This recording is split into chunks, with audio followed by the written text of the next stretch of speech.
Kaikki tilat ovat avoinna kaikille. Tämä avara-ajattelu sopii lyhenevien hameiden ja pitenevien hiusten vuosikymmenelle. Matkan huippuhetki on lounas voileipäpöydästä, jossa moni suomalainen kohtaa ensimmäisen katkarapunsa. Merimatkaan kuuluu aina hyvä ateria. Onhan meri-ilma terveen ruokahalun verraton virittäjä. 60-luvun loppupuolella huvit ja herkut houkuttelevatkin laivamatkalle yhä useampia. Merimatkan perspektiivit ovat monipuolisia. Yllätys ja nautinto seuraa toistaan. Ruotsalaisia houkuttaa etenkin halpa suomalainen liha. Laivassa voi tosiaan kuin aitiopaikalta seurata kylien, kesähuviloiden ja asumattoman saaristoluonnon esiinmarssia. Väkevä vastakohta Tukholman miljoonakaupungin nopeasti sykkivälle valtimolle.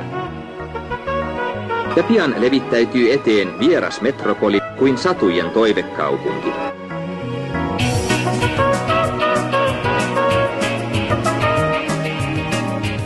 Jos on tarpeetonta liikuntaa kaipaava nuori ihminen, on diskoissa valinnanvaraa. Niitä on viime aikoina syntynyt lähes 40.